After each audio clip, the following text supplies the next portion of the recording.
ఈరోజు ముఖ్యమంత్రి గారి అధ్యక్షతన జరిగింది. బడ్జెట్ సమావేశాల్లో ఏ విషయాలపైన మాట్లాడాలి, ఏ టాపిక్స్ మనం తీసుకోవాలి, రాష్ట్రానికి సంబంధించి ఏ టాపిక్స్ ఏ సబ్జెక్ట్స్ మీద మాట్లాడాలి అనే దానిపైన అందరం కూడా కూర్చొని చర్చించుకొని అలాగే ముఖ్యమంత్రి గారి సూచనల మీదకు కొన్నిటిని మేము ముందుకు తీసుకెళ్ళడానికి నిర్ణయించుకున్నాము. ముఖ్యంగా బడ్జెట్ సమావేశాలు మొదటిది అందరికీ తెలిసిందే, నిర్మలా సీతారామన్ గారు అత్యధికంగా ఒక ఫైనాన్స్ మినిస్టర్ బడ్జెట్ ప్రవేశపెట్టడం, ఒక మహిళా ఫైనాన్స్ మినిస్టర్ బడ్జెట్ పెట్టడం, ఫైనాన్స్ మినిస్టర్ కూడా బడ్జెట్ ఎన్నిసార్లు పెట్టడం అనేది అత్యధికంగా నిర్మలా సీతారామన్ గారికి రేపు 1వ తారీఖు నుంచి ఆ క్రెడిట్ వస్తుంది. అందుకని దీనికి చాలా ప్రాధాన్యత సంతరించుకుంది. అలాగే మరొకటి, ప్రపంచంలో మారుతున్న పరిస్థితులకి అనుగుణంగా, ఆర్థిక పరంగా కూడా మారుతున్న పరిస్థితులకు భారతదేశం ఎటువంటి స్ట్రాటజీతో వెళ్ళబోతూ ఉంది, ఎటువంటి చర్యలు తీసుకోబోతూ ఉంది, మన ఎకానమీని ముందుకు తీసుకువెళ్ళడానికి, ఆర్థిక పరిస్థితిని ముందుకు తీసుకెళ్ళడానికి అనే దానిపైన కూడా ఈ బడ్జెట్ సమావేశాలు చాలా కీలకంగా మారబోతూ ఉన్నాయి. అయితే రాష్ట్రానికి సంబంధించి ముఖ్యంగా పూర్వోదయ ఏదైతే ఈ ఈస్టర్న్ స్టేట్స్ ఏదైతే ఉన్నాయో వాటికి పూర్వోదయ స్కీము లాస్ట్ ఇయర్ బడ్జెట్లో అనౌన్స్ చేయడం జరిగింది. దానికి అలొకేషన్స్ చేయాల్సిన అవసరం ఉంది. ఆ పూర్వోదయ కింద మనము ఆంధ్రప్రదేశ్కి సంబంధించి ముఖ్యమంత్రి గారు ఇప్పటికే నిర్ణయించడం జరిగింది. ఇరిగేషన్ ప్రాజెక్ట్స్ ఏదైతే ఉన్నాయో శ్రీకాకుళం నుంచి రాయలసీమ దాకా ఉన్న ఇరిగేషన్ ప్రాజెక్ట్స్ ప్రతి ఒక్కటి కూడా వీటిని పూర్వోదయ స్కీమ్ కింద మనము తీసుకొని పూర్తి చేయాలి అని ముఖ్యమంత్రి గారు నిర్ణయించడం జరిగింది. దాని గురించి రేపు సమావేశాల్లో మేము బడ్జెట్ సమావేశాలు దాని గురించి మాట్లాడబోతా ఉన్నాం. రెండవది, రాయలసీమకు సంబంధించి ముఖ్యంగా రాయలసీమకు సంబంధించి హార్టికల్చర్ హబ్గా తయారు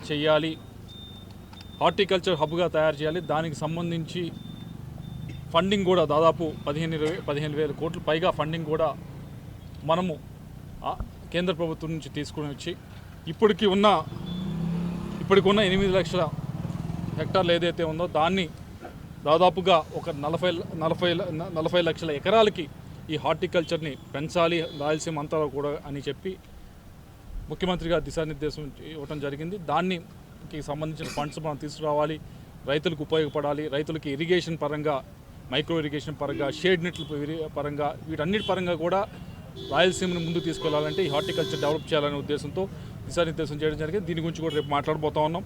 అలాగే నల్లమల సాగర్ ఏదైతే పోలవరం మనం పూర్తి చేసుకుంటా ఉన్నామో, పోలవరం పూర్తి చేసుకున్నట్టు విశాఖపట్నం నీళ్ళు ఇచ్చుకోవటం, అలాగే పోలవరం నుంచి కృష్ణా రివర్కి, కృష్ణా నుంచి రాయలసీమకి నీళ్ళు ఇవ్వాలి అంటే నల్లమల సాగర్ పూర్తి చేయాల్సిన అవసరం ఉంది. దీని గురించి కూడా రేపు బడ్జెట్ సమావేశంలో మాట్లాడబోతూ ఉన్నాం. దీనికి సంబంధించిన ఫండింగ్ గురించి, దీనికి రావాల్సిన ఫండింగ్ గురించి కూడా రేపు దీని బడ్జెట్లో మేము ప్రస్తావించబోతా ఉన్నాం. అలాగే రైల్వే లైన్స్కి సంబంధించి కూడా ఇప్పటికే చెప్పారు. చాలా రైల్వే లైన్స్ కానీ, నేషనల్ హైవేస్ కానీ అత్యధికంగా దాదాపు 1,00,000 కోట్ల పైగా కూడా ఆంధ్ర రాష్ట్రంలో రైల్వే లైన్స్ కానీ, నేషనల్ హైవేస్ కానీ ప్రాజెక్ట్స్ సాగుతూ ఉన్నాయి. అయితే రైల్వే లైన్స్కి కొన్ని చోట్ల డబ్లింగ్ జరుగుతుంది, కొన్ని చోట్ల ట్రిప్లింగ్ జరుగుతుంది. వాటిని కూడా కొన్ని చోట్ల ఇంకా వేగవంతంగా పరిగెత్తాల్సిన అవసరం ఉంది. కాబట్టి దాని గురించి మీరు మాట్లాడండి, దాని గురించి రేపు చర్చించండి అని చెప్పి ముఖ్యమంత్రి గారు చెప్పడం జరిగింది. దాని గురించి కూడా మాట్లాడతాం. వీటన్నిటితో పాటుగా అమరావతికి సంబంధించి, మన క్యాపిటల్ అమరావతికి సంబంధించి ఏదైతే దానికి సంబంధించిన బిల్లు ఏదైతే ఉందో దాని గురించి కూడా మేము రేపు ఈ బడ్జెట్ సమావేశంలో ముందుకు తీసుకురాబోతా ఉన్నాం. ఎందుకంటే మీరు అందరూ చూశారు, 33,000 ఎకరాలు రైతులు ముందుకు వచ్చి క్యాపిటల్కి భూములు ఇస్తే స్వచ్ఛందంగా దాన్ని ఒక షేప్కి తీసుకొస్తే 2014 నుంచి 19 దాకా, 19 నుంచి 24 దాకా క్యాపిటల్ ఎక్కడ ఉందో అని చెప్పి ఆంధ్రప్రదేశ్లో ఒక కన్ఫ్యూజన్ అనేది క్రియేట్ చేయడం జరిగింది. అందుకని ఆ కన్ఫ్యూజన్ని పటాపంచలు చేయాలి. ఆ కన్ఫ్యూజన్ ఎట్టి పరిస్థితుల్లో కూడా ఎవరు ఏ విధమైన అపోహలు ఎటువంటివి కూడా ఉండకూడదు అంటే అమరావతి క్యాపిటల్ని కేంద్ర ప్రభుత్వం వైపు నుంచి సాధించుకొని కేంద్ర ప్రభుత్వం వైపు నుంచి గెజెట్ రూపంలో తీసుకుని రాగలిగినప్పుడే ఆ క్లారిటీ అనేది అందరికీ కూడా వస్తుంది. ఆ క్లారిటీ రావడంతో పాటు ఇక్కడ ఉన్న ఎవరైతే ఇక్కడ ఇన్వెస్ట్మెంట్స్ కానీ వీటికి ఇలా ఇక్కడికి వ్యవస్థలను ఇక్కడ తీసుకురావడానికి ప్రయత్నిస్తున్నారు, పెట్టుబడులను తీసుకురావడానికి ప్రయత్నిస్తూ ఉన్నారు, వారందరికీ కూడా ఒక గ్యారంటీ రూపంలో ఇది ఉంటుంది అనే ఉద్దేశంతో అమరావతి క్యాపిటల్ బిల్లు పైన కూడా రేపు జరగబోయే బడ్జెట్ సమావేశంలో మాట్లాడదలుచుకున్నాము. అది ఈ సమావేశాల్లో ముందుకు వెళ్తుందని భావిస్తూ ఉన్నాం.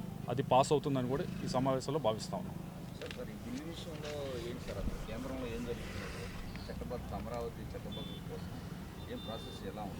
ఇప్పటికీ అమరావతి బిల్లుకి సంబంధించి అమరావతి క్యాపిటల్ బిల్లుకి సంబంధించి అన్ని దానికి సంబంధించిన మినిస్ట్రీస్ ఏదైతే ఉన్నాయో, ఉదాహరణకి హౌసింగ్, అలాగే మిగతా మినిస్ట్రీస్ దానికి అనుబంధమైన మినిస్ట్రీస్ ఏమున్నాయో వాటన్నిటికీ కూడా అర్బన్ మినిస్ట్రీ కానీ వీటన్నిటికీ కూడా పంపించడం జరిగింది. దీనిపైన మీ కామెంట్స్ ఏంటి చెప్పండి అని చెప్పి ఆ స్టేజ్లో ఉంది. నీతి ఆయోగ్ దాంట్లో భాగంగా నీతి ఆయోగ్ కూడా పంపించారు. ఇలా ఒక 5-6 మినిస్ట్రీస్కి నీతి ఆయోగ్కి కూడా పంపించడం జరిగింది. వాళ్ళ వైపు నుంచి కామెంట్స్ కోసం వెయిట్ చేస్తూ ఉన్నారు. దీన్ని ఈ సమావేశంలో ముందుకు వస్తుంది, పాస్ అవుతుందని మేము ఆశిస్తాం. సాగునీటి ప్రాజెక్టుల పైన చాలా క్లారిటీతో ఉన్నాము. ముఖ్యమంత్రి గారు, మనము ఏ విధమైన కాన్ఫ్లిక్ట్ కానీ ఏ విధమైన వాగ్విధానానికి దానికి తావివ్వకుండా మనము ఇరిగేషన్ ప్రాజెక్ట్స్ పైన చాలా పాజిటివ్గా ముందుకు వెళ్దాము. ఏదైతే ఇరిగేషన్ ప్రాజెక్ట్స్ ఇప్పుడు ఉదాహరణకి తెలంగాణలో ఇదివరకు కట్టారు, చాలా కట్టడం జరిగింది. 2014 నుంచి 2022 దాకా కూడా కొన్ని కట్టడం జరిగింది. వాటన్నిటికీ కట్టినప్పుడు అభ్యంతరాలు ఎక్కడా కూడా లేనప్పుడు ఆంధ్రప్రదేశ్లో మిగులు జలాల పైన ఏదైతే గోదావరిలో మిగులు జలాలు ఉన్నాయో వాటిని మేము ఉపయోగించుకోవడానికి ప్రయత్నిస్తా ఉన్నాం. కాబట్టి ఏ రాష్ట్రానికి కూడా దీనిపైన ఎటువంటి ఇబ్బంది కూడా ఉండకూడదు అనేది మా వైపు నుంచి మేము చెప్తా ఉన్నది. దీనిపైన పెద్దగా ఏ రాష్ట్రానికి ఉండకూడదు, ఎందుకంటే మిగిలిన జలాలను వాడుతున్నప్పుడు పెద్దగా ఉండకూడదు. ఇప్పుడు కృష్ణా నది అయినా అంతే, గోదావరి నది అయినా అంతే, కిందకు వచ్చిన తర్వాత మన రాష్ట్రంలోకి వచ్చిన తర్వాత వాటిని మనం ఎటు మళ్ళించుకుంటాము, ఎక్కడ రిజర్వాయర్లు ఫుల్ఫిల్ చేస్తాము, లేకపోతే ఏ నదికి మనం అనుసంధానం చేస్తామనేది మనం డిసైడ్ చేస్తా ఉన్నాం. దాంట్లో భాగంగానే ఈ నల్లమల ప్రాజెక్ట్ అనేది రూపొందిస్తూ ఉన్నాం. తప్పకుండా రాయలసీమకి గోదావరి జలాలు తీసుకొచ్చి సస్యశ్యామలం చేయాలనే అన్ని ప్రయత్నాలు కూడా చేస్తాం. మాట్లాడతారా?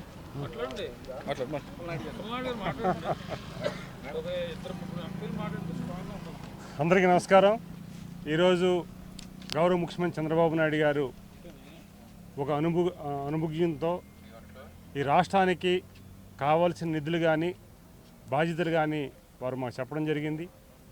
ఈ 18 మాసాల్లో ఎంపీలందరూ కూడా సమన్వయంతో పనిచేయడం, రాష్ట్రానికి సంబంధించిన సహాయ సహకారాల్లో డైరెక్షన్ తీసుకొని కేంద్రం నుంచి రావడం, వారు మమ్మల్ని ప్రోత్సహిస్తూ మరికొద్దిగా పనిచేయాలని వారు సూచనలు ఇవ్వడం జరిగింది. రేపు పార్లమెంట్లో మా పార్లమెంటరీ పార్టీ లీడర్తో మేము కొన్ని డిస్కస్ చేసి వారు ఇచ్చిన డైరెక్షన్తో, మా అధ్యక్షులు వారు ఇచ్చిన డైరెక్షన్తో కూడా మేము కార్యక్రమం చేస్తున్నాం. అలాగే 5 కోట్ల ఆంధ్రలో కళ్ళగన రాజధాని అమరావతి సంబంధించి ఇప్పుడే వారు చెప్పడం జరిగింది. దానికి సంబంధించిన కూడా వారు మంచి రేపు రాబోతుంది, చట్టబద్ధంగా రాబోతుంది అనేది ఆశ వ్యక్తం చేస్తున్నాం. ఖచ్చితంగా రాబోతుంది. అది దీని అందరికీ కూడా 5 కోట్ల ఆంధ్రులతో పాటు తెలుగువాడు ఎక్కడున్నా సరే గర్వపడే విధంగా రేపు చట్టబద్ధం వస్తుంది. అలాగే జగన్మోహన్ రెడ్డి విషయంలో మనం ప్రస్తావన చేసుకుంటూ ఒకసారి ఆ రాజధాని కోసం ఏదైతే ఇప్పుడు పారిశ్రామికవేత్తలు వస్తుంటే అభివృద్ధి జరుగుతుంటే ఆటంకించాలని చూస్తున్నాడో దానికి రేపు చెక్కు పెట్టే అవకాశం వస్తుందనేది మీ ద్వారా తెలియజేసుకుంటూ ఈరోజు ప్రతి ఒక్కరు కూడా ఎన్డీఏ కూటమికి ఇచ్చిన నాయకత్వానికి బ్రహ్మాండంగా ఇటు ఎమ్మెల్యేలు కానీ ఎంపీలు కానీ మంత్రులు కానీ ముఖ్యంగా గౌరవ ముఖ్యమంత్రి చంద్రబాబు నాయుడు గారి నాయకత్వంలో పనిచేసినందుకు చాలా ఆనందంగా ప్రజానికి ఉన్నారని మీ ద్వారా తెలియజేసుకుంటున్నాం. Thank you.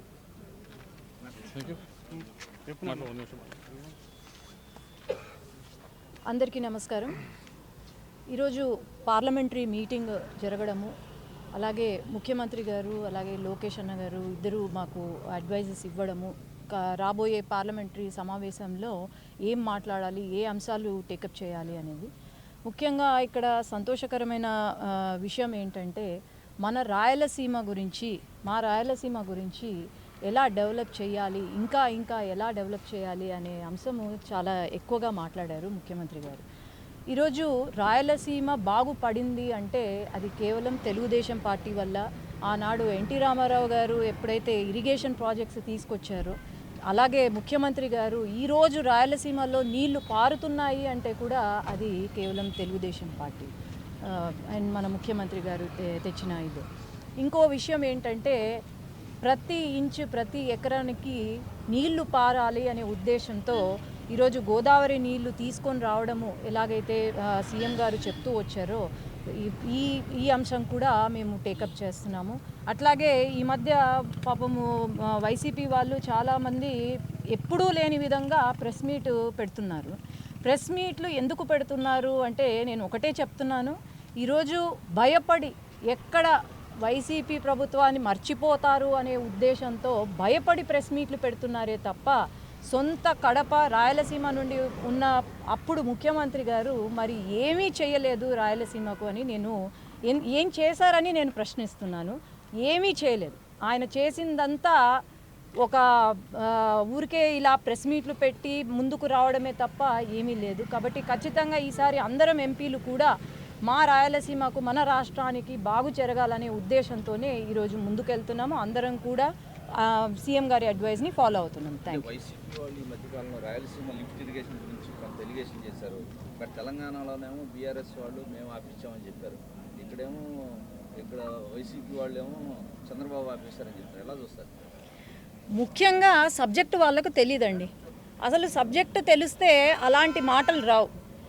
Rayalaseema lift irrigation అంటారు, ఒకరోజు అమరావతి అంటారు, ఒకరోజు పాస్బుక్లు చూపిస్తారు.